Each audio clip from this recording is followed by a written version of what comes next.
So, how does it feel? I know a lot of people are coming in doubting you in this match, thinking the first one was a fluke. What do you have to say to all that?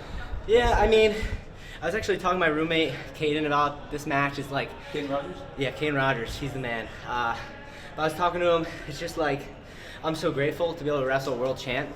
And you don't get that opportunity every day. So I was really excited. Vito's a heck of a competitor.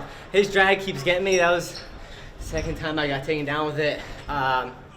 I know he's a little banged up, so I wish him the best moving forward. But yeah.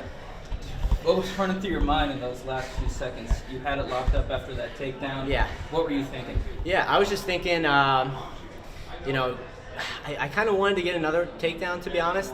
But my coach just kind of told me to circle, preserve my health for the NCAA tournament. That was the smart move, so that's what I did. But, yeah. Yeah, what was different from this match to the first? Seems like he was ready for you. Yeah, so I think he didn't take his high crotch at all. I was clubbing here. Sometimes I would leave it there to see if he would elbow off to it, like in the first match, that ceiling takedown. He wasn't going for it. I think he's dealing with something. But yeah, no, he was really looking for his drags. His stance was a little bit more upright, so that's pretty much the only thing. Yeah, speaking about those clubs, I know he said you punched him. What were your thoughts during that kind of moment? Yeah, I mean, honestly, I'm not really that hard of a hand fighter typically. And then going into this match, I usually just have this fire when I'm the underdog. So that's just me wrestling more physical. It wasn't anything personal. I wasn't trying to hurt him or anything. Just hand fighting hard. So just in the moment. Yeah. So how are you preparing for NCAAs? Yeah, I'm psyched. You know, I've been going to that tournament for years, probably like 8 or 9 years. And I'll tell you what, that environment is electric. It's like more electric than a UFC event, a football event. It's crazy, and to be able to compete at that event, maybe be the one seed, is pretty special.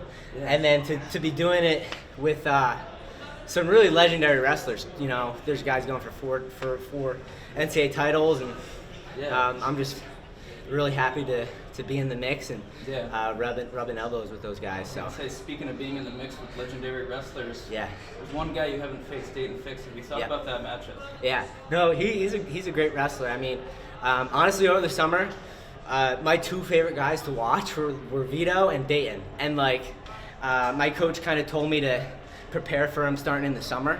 So every day that those guys were on my mind, and it's nothing personal, but I think they're really good, and to be able to beat them kind of shows me I'm just as good, you know what I mean, or if not better. So to be able to compete against these guys, I've been watching them for so long. I remember watching Dayton wrestle against Gilman at Final X, you know what I mean? So it's awesome.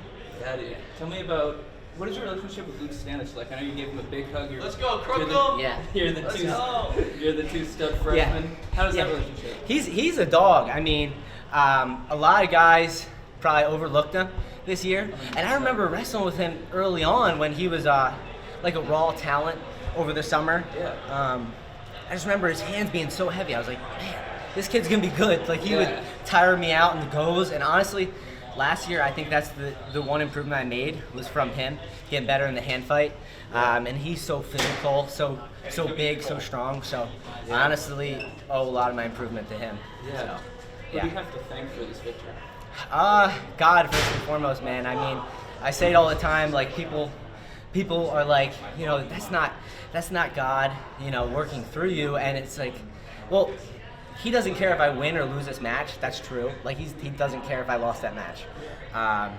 Like, that's not where my worth lies. But he blessed me with the parents and the community I grew up in, and you know, I was really fortunate to have a support system that kind of has built me into this. You know what I mean? Like, and it's hard to have complete faith sometimes because no one's perfect, but you know, I'm trying my best, and God first and foremost. Then my fam, obviously. My dad's been coaching me since I was 4, and then my community. You know, Coach Pat, Coach Brad, all of them, Coach Ray. They've been my day ones since I moved to Lehigh Valley, so they've been around for the long haul. So That's awesome, man. I didn't even. How do you feel? Yeah, I feel good. I feel good, but this isn't NCAAs, right? So job's not finished. And honestly, it doesn't even really matter what seed you get. I mean, statistically, it's good if you're the 1 seed. But everyone's tough there, man. You know, there's guys that might not place in the top 8 at Big Tens, have one of those hammers first round. So we'll see. Yeah. I'm looking forward to it, though. How are you celebrating? Celebrating, I'll probably go to Five Guys with Stanich, the boys.